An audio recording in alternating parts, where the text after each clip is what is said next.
Uma vlogs and stories. Hi అందరికీ, అందరు ఎలా ఉన్నారు? నేను చాలా బాగున్నాను. ముందు బ్లాగ్లో చెప్పినా కదా అమ్మ వాళ్ళ ఇంటికి వచ్చిన అని. ఈరోజు వారాహి అమ్మవారి దగ్గరికి వెళ్ళాలనుకున్నాము. నాకు ఎప్పటి నుంచో కోరిక ఉంది అమ్మవారిని ఒక్కసారైనా దర్శించుకోవాలి అని. మనకేమో ఊరు సైడ్ ఒక్క గుడి కూడా లేదు. అమ్మ వాళ్ళ ఇంటికి ఇక్కడ కొంచెం దగ్గరలోనే ఉంటుందంట. ఇంకా వెళ్ళాలి అమ్మ అని ఇంతకుముందు చెప్పింటే అందులో ఇంకా అమ్మాయికి ఒక మొక్కు కూడా ఉండిందంట. సరే వెళ్దాం అన్నది. ఇంకా ఏ గుడికి వెళ్ళాలన్నా ఫస్ట్ ఘనంగా తయారు కావడం మాత్రం మన సాంప్రదాయం కదా. ఇంకా మంచిగా రెడీ అయిపోయి గుడికి వెళ్ళాలనుకున్నాము. అమ్మ వడిబియ్యం పోస్తా అని మొక్కుకుందంట అమ్మవారికి మంచి జరిగితే. అందుకే ఇంకా కాళ్ళకి కూడా అందరం పసుపు పెట్టుకున్నాము. మా ఆయన అశ్వత్థామని రెడీ చేస్తున్నాడు. అబ్బా పాపం మా ఆయన ఇక్కడ వచ్చినా కానీ పిల్లల పని మాత్రం కంపల్సరీగా ఉంటుంది. వాడేమో వాళ్ళ నాన్న వదిలిపెట్టాడు, వాళ్ళ నాన్ననేమో వాడిని వదిలిపెట్టాడు. మేమంతా రెడీ అయిన తర్వాత అక్క కూడా వచ్చింది గుడికి వెళ్ళడానికి. ఇంకా షాపింగ్ చేసేది ఉంది ముఖ్యమైనది. మేము మళ్ళీ ఇప్పుడు ఉన్న ఈ వర్షాకాలము ఎప్పుడు పడుతుందో తెలియదు కదా, సడన్గా కురుస్తుంది. అందుకే పొద్దుగాల తొందరనే లేచి వెళ్ళిపోదాం అనుకున్నాం. కానీ మేము రెడీ అయ్యే వరకు మాత్రం టైం 10 అయ్యింది. ఈ పిల్లల్ని పెట్టుకొని ఎక్కడ పోవాలన్నా కూడా భలే భయం అయిపోతుంది. ఎప్పుడు వర్షం వచ్చేది తెలియదు. అందులో ముఖ్యంగా వీళ్ళతోనే సతాయించుడు ఎక్కువ ఉంటుంది. మా పిల్లలు 4 ఉన్నారంటే 4 ఫుల్ అల్లరి చేస్తారు. మా అశ్వత్థామకేమో నానమ్మ కావాలి, మా అక్క కూతురు వర్షనికి మాత్రం అమ్మమ్మ కావాలి. ఎక్కడికి వెళ్ళినా కానీ వీళ్ళకి మాత్రం వీళ్ళు వదిలిపెట్టుకోరు అస్సలు. అమ్మవారి దగ్గరికి వెళ్ళేటప్పుడు అక్క కూతుర్ని కూడా తీసుకెళ్ళాలనుకున్నాం. కానీ పాపం అదే రోజు వాళ్ళ స్కూల్లో బోనాల యాక్టివిటీస్ ఉన్నాయంట. చిన్నపిల్లల స్కూల్ కదా, మంచిగా చేస్తారు అన్ని యాక్టివిటీస్. ఇంకా మంచిగా రెడీ చేసి అక్క పంపించేసింది. మేము ఇక్కడ మొత్తం అయిపోయింది. అప్పటికి ఫాస్ట్గా వెళ్ళాలనుకున్నా కూడా టైం చాలా లేట్ అయిపోయింది. అమ్మ ఒక చీర తీసుకుందంట అమ్మవారికి. వేరే ఏమైనా శారీస్ తీసుకుంటే అమ్మవారికి వేయరేమో అని పసుపు కలర్ చీర తీసుకుంది, బాగుంటుంది అమ్మవారికి అని. మా ఆయననేమో మమ్మల్ని కార్లో తీసుకెళ్ళిండు. నాన్న రాలేదు, నాన్నకి వేరే పని ఉందని వేరే పని దగ్గరికి వెళ్ళిపోయిండు. గుడిలో అస్సలు మొబైల్స్ అలౌ చేయరంట. అంటే వీడియోస్ ఫొటోస్ అలౌ చేయరంట, అసలు తీసుకోవద్దంట. అందుకే ఇంకా నేను బయట కాడికి ఇంత ఒక క్లిప్ తీసుకున్నాను. అమ్మవారు నిజంగా ఎంత పవర్ఫుల్ కదా, చాలా మంది వస్తారంట అక్కడికి. అక్కడ దర్శనం చేసుకున్న తర్వాత మా పిన్ని వాళ్ళ ఇంటికి వెళ్ళాము. మా పిన్నిని పరిచయం చేయలేదు. నెక్స్ట్ టైం వెళ్తే మాత్రం ఖచ్చితంగా వీడియోలోకి తీసుకొస్తా. ఫస్ట్ టైం కదా, నాకు కూడా కొంచెం ఎట్లనే అనిపించింది. వీడియో ఆయన కాడికి తీసుకున్నాను. నేను కూడా కొంచెం ఎక్కడికైనా వెళ్ళినప్పుడు ఇట్లా వీడియోస్ తీసుకుంటే కొద్దిగా అలవాటు అయిపోతుంది కదా. నేనేమో చాలా తక్కువగా బయటికి వెళ్ళినప్పుడు వీడియోస్ తీసి ఎవరేమో అనుకుంటారా అని అనిపిస్తుంది.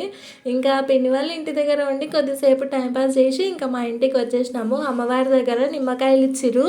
దేవతకి పెట్టిన నిమ్మకాయలు అంట. అవి ఇంటి గుమ్మాన్ని కడితే చాలా మంచి జరుగుతుందని వాళ్ళే వడిబియ్యం పోసిన దానికి ఇచ్చిర్రు. ఇంకా దర్శనం చేసుకున్న వాళ్ళందరికీ ఇచ్చిండ్రులేండి.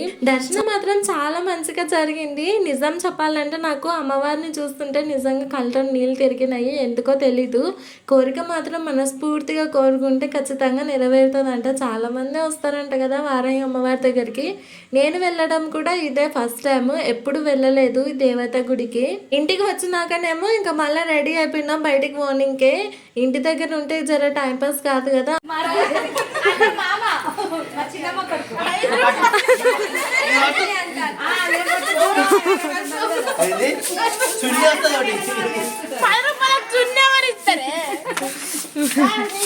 వర్షిని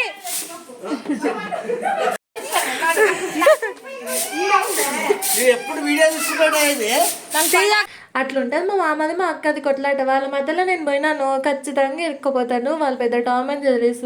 ఈ బయటికి వెళ్ళేటప్పుడు ఆటో గట్లా ఏం బుక్ చేసుకోలేము. యాక్చువల్గా ఆటో బుక్ చేసుకోవాలని అనుకున్నాము. కానీ ఇక్కడ ర్యాపిడోలో మాత్రము 3కే అలా ఉంటుంది కదా, 4 ఎక్కడికి రాదు. ఇంకా అందుకు కొంచెం అట్లా తిరిగినట్టు కూడా ఉంటుంది కదా అని నడుచుకుంటూనే వెళ్ళినాము. అమ్మ వాళ్ళ ఇంటి దగ్గర అనుటెక్స్ అని షాపింగ్ మాల్ కొత్తగా పడింది. కాస్ట్లు కొంచెం రీజనబుల్ ఉన్నాయంట. చూద్దాం అన్నట్టుగా పోయినాము. అనవసరంగా పోయినాం అనిపించింది మొత్తం తిరిగిన తర్వాత. ఎందుకంటే మేము అది గ్రాండ్ ఓపెనింగ్ చేసిన మళ్ళీ రోజే పోయినాము. ధూళ తీరిపోయింది ఒక రేంజ్లో. ఇంకా సిటీలు ఎట్లుంటాయి, ఓపెన్ చేసిన నెక్స్ట్ డేనే అంటే ఇంకా ఫుల్ ఆఫర్స్ పెడతారు కదా షాప్ వాళ్ళు. అట్లా అని చాలా జనం వచ్చిండ్రు. అసలు ఎంతమంది అంటే గాలి ఆరకుండా ఉండింది. పిల్లలు మాత్రం బాగా సతాయించిర్రు మమ్మల్ని. ప్రశాంతంగా కూడా తిరగలేకపోయినాము. మేము 4 పిల్లల్ని వేసి తీసుకొని అందులో చాలా జనం ఉన్నదానికి ఒక దగ్గర ఉన్న శారీస్ తీసుకొచ్చి ఒక దగ్గర పాడేసిర్రు. అసలు కాస్ట్ చూసి తీసుకోవాల్సి ఉంది. అంటే వాళ్ళు కూడా షాప్ వాళ్ళు కాస్ట్లు కూడా అట్లనే పెట్టిర్రు. చాలా కన్ఫ్యూజ్ అయిపోయినాము.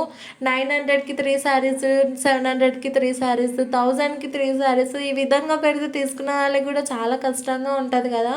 మాకు కూడా ఫుల్గా హెడేక్ వచ్చింది. ఇంకా ఎట్లా అట్లా అన్ని శారీస్ మాత్రం సెలెక్ట్ చేసుకున్నాము. యాక్చువల్గా మాకేమో షాపింగ్కి పైసలు నాన్న ఇచ్చిండు. నేను ఎప్పుడైతే వస్తానో అప్పుడు ఖచ్చితంగా మాకు బట్టలు కొనిస్తాడు. ఇంకా పండగకి మా ఇద్దరికి, నాకు అక్కకి పిల్లలకి కంపల్సరీగా నాన్న బట్టలు ఇప్పిస్తాడు.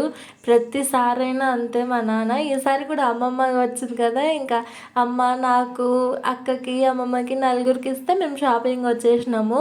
ఇక్కడనేమో బాగా తిరిగి ఫుల్గా అలసిపోయినాము. అందులో మొత్తము ఫుల్గా రష్ ఉన్నందుకు బిల్ కౌంటర్ కాడ ఇబ్బంది అవుతుందని ఇంకా అశ్వధామ ఎట్లా అమ్మమ్మని వదిలిపెట్టాడు, మా అక్క కూతురు వచ్చిన ఎట్లా అమ్మని వదిలిపెట్టదు. వాళ్ళ పెద్ద పిల్లల్ని తీసుకొని బిల్ కౌంటర్ కాడ నిలబడితే నేను అక్క ఒక దగ్గర కూర్చున్నాము చిన్నపిల్లల్ని వేసుకొని.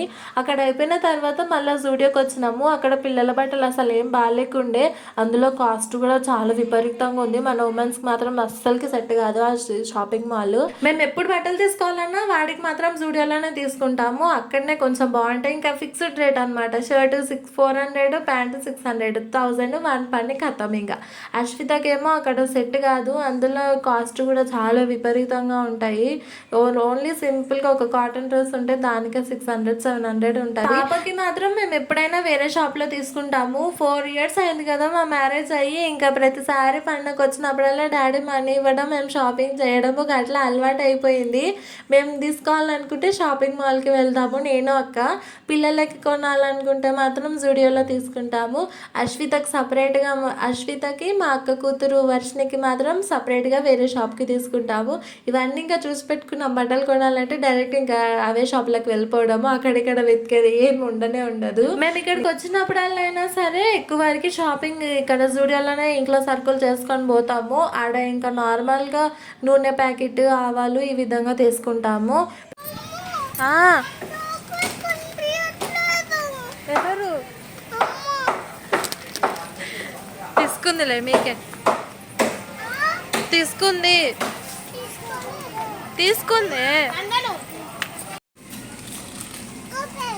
ఏం కొంటున్నావా అశ్విత? అది తీసుకున్నావా?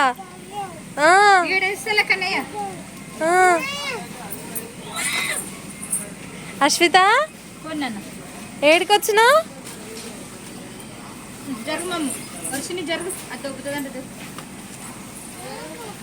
అట్లా ఉంది మా పిల్లలది. మా షాపింగ్ మేము చేస్తే వాళ్ళ షాపింగ్ వాళ్ళు చేస్తున్నారు. కనిపించిన వాళ్ళే తీసి ఆ బకెట్లో వేస్తే నేను బిల్ కౌంటర్ కాడ అన్ని తీసి పాడేసి. మా వానికి మాత్రం బాగానే అలవాటు అయిపోయింది. వచ్చినప్పుడల్లా వీళ్ళు ఖచ్చితంగా జూడియోకి తీసుకొస్తారు కదా అని ఇడికి వచ్చిన వెంటనే బ్లాక్మెయిల్ చేశాడు చాక్లెట్ల కోసం అని.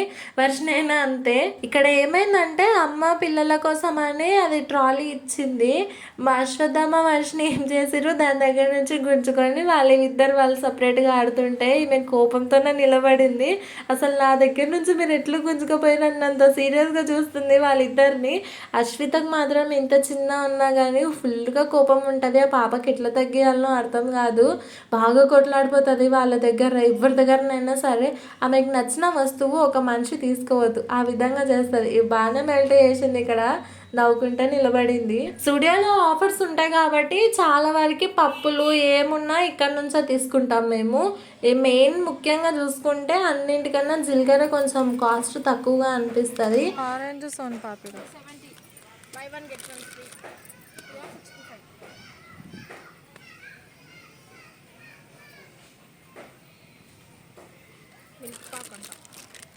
మిల్గలేని ఉంటాయి కావాలి. నాకు సోంపాపిడి అంటే చాలా ఇష్టము. ఇంకెట్లా బై 1 get 1 ఆఫర్ ఉంది కదా అన్నట్టుగా తీసేసుకున్నాను. ఇంటి దగ్గర మాత్రం మా అమ్మ నాన్న ఇద్దరు ఉన్నారు. వాళ్ళ తిప్పలు వాళ్ళు ఉన్నారు. మా ఇంట వస్తే వాళ్ళ ఇంట ఇంకా కాదు కదా అని మమ్మల్ని వదిలేసి వాళ్ళ ఇంటి దగ్గరనే ఉన్నారు. మేము 4 కాబట్టి 4 పిల్లల్ని వేసుకొని తిరుగుతుంటే ఒక రేంజ్లో టార్చర్గా అనిపిస్తుంది. ఇంకా అంతే కదా, పిల్లల్ని అయితే ఎక్కడన్నా బయటికి తీసుకొస్తే ఫుల్గా అరిపిస్తారు. మమ్మల్ని కూడా భలే జతాయించిరు. ఫుల్గా అలసిపోయినాం మేము అప్పుడు. ఇప్పుడు. మా షాపింగ్ మొత్తం అయిపోయిన తర్వాత నాన్న ఇంకా ఆటోకి ఏం వద్దులే నేను వస్తా అని చెప్పిండు కార్ తీసుకొని. అందుకోసం అని బయటికి వెళ్తున్నాము. ఈసారి ఇంకా జూడియోకి బాయ్ బాయ్ చెప్పేసిన. మళ్ళీ ఎప్పుడైనా అమ్మ వాళ్ళ ఇంటికి వస్తే మళ్ళీ అప్పుడు జూడియోకి రావడము మాకు బాగా అలవాటు అయిపోయింది. వచ్చినప్పుడల్లా ఖచ్చితంగా సరుకులు మాత్రం తీసుకెళ్తాను. నేను కాడికి వచ్చినా కానీ అమ్మమ్మ అక్కడ చెప్తుంది, ఇంకా నేను తీసుకుంటాను. మా నాన్న ఎప్పుడు ఏం పని చెప్పినా బయట పని ఖచ్చితంగా మమ్మల్ని వెయిట్ చేపిస్తుంటారు. చాలాసేపు కూర్చున్న తర్వాత వచ్చిండు. పాపకి ఇక్కడ డ్రెస్ దొరకలేదు కదా, అక్క మాత్రం పిల్లలకి ముందే కొన్నదంట నాన్న ఇచ్చిన డబ్బులతోన. ఈసారి అందుకే మేము అశ్వితకి తీసుకుంటున్నాము. అక్కడ పాపకు దొరకలేదు కదా అని ఇంకో షాప్కి వచ్చి అశ్విత ఇద్దరు పుట్టినప్పటి నుంచి వాళ్ళకి చాలా వరకు అయితే మేము ఇందులోనే బట్టలు తీసుకున్నాము. ఆ జూడియో పడ్డాకనే అశ్వక్ అక్కడ వెతికిన. చాలా బాగుంటాయి ఇక్కడ పిల్లల బట్టలు, క్వాలిటీ కూడా మస్తు మంచిగా అనిపిస్తాయి. ఇంకా అక్కడ పని కూడా అయిపోయిన తర్వాత ఇంకా ఇంటికి వచ్చినాము. ఓ దిక్కు షాపింగ్ మాల్, జూడియో, ఇంకో షాపు మొత్తం తిరిగే వరకు దూల తీరిపోయింది మాకు. నేను ఎప్పుడు అమ్మ వాళ్ళ ఇంటికి వచ్చినా ఫుల్గా ఖాళీగా ఉంటాను, అస్సలకి పనే ముట్టను. అమ్మ వాళ్ళు కూడా అస్సలకి చేయనియరు. మా నాన్న మరి గారాబం ఎక్కువ ఉంటుంది నాకు. పెళ్లిగా ముందు కూడా ఇలానే 10 గంటలకు లేపి బ్రష్ కూడా నాన్ననే దగ్గరికి తెచ్చిస్తుండే. నిజంగా మస్తు అనిపిస్తుండే. అట్లా ఉంచి సడన్గా పెళ్ళి అయిపోయినాక పని చేసుకోవడం అంటే నేను చాలా ఇబ్బంది పడిపోయాను ఏంటి. ఇంక ఇప్పుడైతే బాగానే అలవాటు అయిపోయింది. కాకపోతే ఇంక ఇక్కడికి వచ్చినాక కూడా అస్సలకి ముట్టనియ్యాడు. మా నాన్న మరీ ఎక్కువ చేస్తాడు నాకు. మార్నింగ్ 10కి లేపుతాడు. ఇక్కడికి వచ్చిందంటే అసలు పొద్దుగాల లేచినా కూడా తిట్టి వండుకోబెడతాడు నన్ను. ఇప్పుడు ఫాస్ట్గా మా పిల్లలు కానీ లేస్తే వాళ్ళని ఆడిపించుకుంటే నన్ను ఒక్కదానొక రూమ్లోకి పంపించి డోర్ క్లోజ్ చేస్తాడు. నిజంగా తల్లిదండ్రుల ప్రేమ పెళ్ళైనాక ఈ విధంగా ఉంటే మస్తు మంచిగా అనిపిస్తుంటుంది కదా. మా అమ్మ నాన్న ఇద్దరు కలిసి పాత సాంగ్స్ పెట్టుకొని మంచిగా చిల్ అవుతుంటే నేను కూడా వెళ్ళి వాళ్ళ పక్కన కూర్చొని హాయిగా పాటలు పాడుకుంటూ ఉన్నాను. మా నాన్నకి మధ్య బాగా అలవాటు అయిపోయిందంట. నైట్ టైం నిద్రపోయేటప్పుడు పాత సినిమాల పాటలు పెట్టుకొని పాడుకుంటున్నాడంట. ఇన్ని రోజుల నుంచి ఫోక్ సాంగ్స్ విన్న మా నాన్న సడన్గా మెలోడీ సాంగ్స్కి షిఫ్ట్ అయిపోయింది. ఇంకేముంది, మా ఆయనకి ముందే మెలోడీ సాంగ్స్ అంటే పిచ్చి. ఇంక ఇప్పుడు సెట్ అయిపోయిండ్రు ఇద్దరు. ఎప్పుడైనా సరే హాయిగా మెలోడీ సాంగ్స్ పెట్టుకొని ఎంజాయ్ చేస్తున్నారు. మా నాన్న అశ్వత్థామని మీన్ వేసుకొని బాగా ఆట పెట్టిండు. నేను ఇడికి వచ్చినంటే ఖచ్చితంగా డైలీ చికెన్ ఉంటుంది. నేను వెళ్ళే వరకు రోజు తీసుకొస్తాడు మా నాన్న. నేను వారం రోజులు రోజు చికెనే తెస్తాడు. నాకు కూడా ఎంత తిన్నా అసలు చికెన్ తక్కువనే అనిపిస్తుంటుంది. ఇంకా తెల్లారితే బోనాల్లో పండుగ కదా అని అమ్మమ్మని నిద్ర లేపి మా ఇంకా కోన్ పెడుతుంది. గోరింటాకు ఇంటి దగ్గర నుంచి తీసుకురావాలని అనుకున్నాను, కానీ వచ్చే టైంకి పంచిపోయినాను. ఆ రోజు మార్నింగ్ పూట అరకమాల్ వాళ్ళు వస్తే అమ్మ కోన్ తీసుకుంది. ఇంకా నైట్ పడుకునే ముందు నిద్ర వచ్చింది. అప్పటికి అమ్మమ్మ పడుకుంది కానీ అమ్మ లేపెట్టింది. వీళ్ళిద్దరు తల్లి కూతుర్లు అవుతారు, అందుకే బాండింగ్ అంత మంచిగా ఉంటుంది. నేను కూడా చందమామ పెట్టుకొని వెనకాల డిజైన్ ఏదో చేసుకోవాలనుకుంటే అది ఏమో అయిపోయింది. పెళ్లిగా ముందు నాకు అసలు కోనే పట్టుకొని ఇంకా రాకపోతుండే. పెళ్ళి అయినాక కొన్ని రోజులు ఖాళీగానే ఉన్నాను కదా, అప్పుడు టైంపాస్ కాక కోన్లు కొనుక్కోవడం పెట్టుకోవడం ఇంకా అట్లా అలవాటు అయిపోయినది. ఈసారి ఇంకా చాలా రోజులకు పెట్టుకున్నందుకు అసలు ఎక్కడెక్కడో కొడుతుంది, ఎక్కడెక్కడో డిజైన్ అయిపోయింది. అమ్మ కూడా చందమామ పెట్టుకుందని వీడియోలో చూపిస్తుంది. నిద్రపోయే టైంకి ఇంకా మా ఆయన మహాభారతం గురించి చెప్పిండు. ఈ రోజు మాత్రం ఈ విధంగా కంప్లీట్ అయిపోయింది. వీడియో నచ్చి లైక్ చేయండి, సబ్స్క్రైబ్.